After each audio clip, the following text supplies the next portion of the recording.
Arno Bullholder, ¿cómo estás? Gracias por venir. Gracias, muchas gracias por invitarme. Vamos a platicar de un libro que habla sobre la industria periodística en nuestro país, 1916-1976. Ese diario se llamó Excelsior. Exactamente. ¿Por qué se te ocurrió escribir y por qué terminar en 76 con la salida de Julio Scherer, la historia de la red de espejos? Bueno, mira, este es un trabajo que empecé en el Instituto de Investigaciones José María Luis Mora.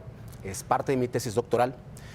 Yo originalmente soy periodista, pero me interesó mucho la historia de los medios y entender... Es fascinante es México. Impresionante, entender cuáles han sido los problemas con los que se ha enfrentado la prensa.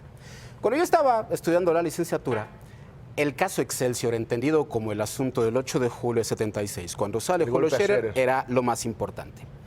Todo el mundo tenía que leer los periodistas, los presidentes, para saber qué había pasado.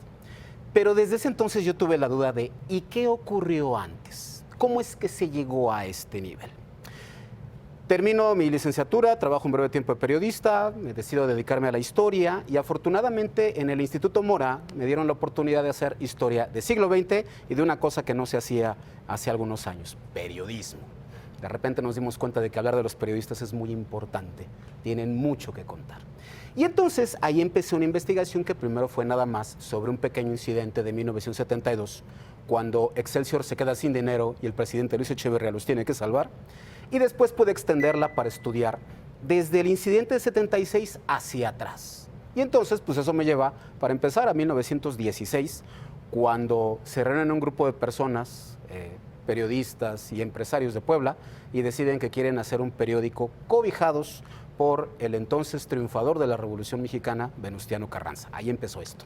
En ese momento, y lo difícil que ha sido crear la empresa periodística. O sea, la independencia no ha sido total. En este caso estamos hablando de Excelsior y lo difícil que fue para Alducin y compañía sacar adelante este barco contra el Universal, aquellos dos gigantes de la época revolucionaria, y después esta forma de consolidar una cooperativa por ahí con Plutarco Elías Calles. Exactamente.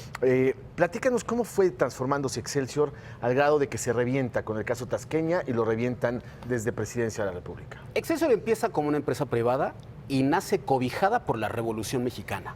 Excelsior y su compañero histórico, el Universal, los dos le deben la vida a don Venustiano, el cual decidió que este país necesitaba una nueva prensa. La prensa porfirista con el Imparcial tenía que desaparecer y él los apoya con dinero. De 1916, cuando se empieza el proyecto, en el 17 sale el primer número, hasta 1928, Excelsior pudo empezar a consolidarse como un medio muy importante, solo que rápidamente tuvo problemas con los revolucionarios, especialmente con Álvaro Obregón y Plutarco Elías Calles, los cuales no estaban tan a gusto con el periódico. Era una época en la que no quedaban claras las relaciones prensa-estado y era mucho más fácil que el gobierno en turno los reprimiera a balazos y no negociara con ellos. Ese Excelsior yo considero que desaparece como tal en 28 cuando matan a Álvaro Obregón, porque a Excelsior se le ocurre ponerse a investigar, no descubre nada distinto a lo que sabemos, pero sí le da voz a los enemigos del régimen. Y ahí Excelsior, los dueños de Excelsior tienen que venderlo. Pasan por 4 años tremendos y lo único que queda es apostarle a que ahora la empresa sea de los trabajadores, se convierta en una cooperativa, quede fuera de los problemas sindicales de la época y siempre tenga el apoyo del Estado. La historia de Excelsior va de la mano con el Estado mexicano. Entonces, para los años 30, con Lázaro Cárdenas, el país está más consolidado y hay un Estado que puede apoyar a la prensa dándole mucho dinero. Eso va a causar que del 32 al 62 Excelsior pueda caminar y se convierta en el gran periódico que siempre ha sido. Pero a partir de los años 60 empiezan problemas económicos en el país y problemas en Excelsior.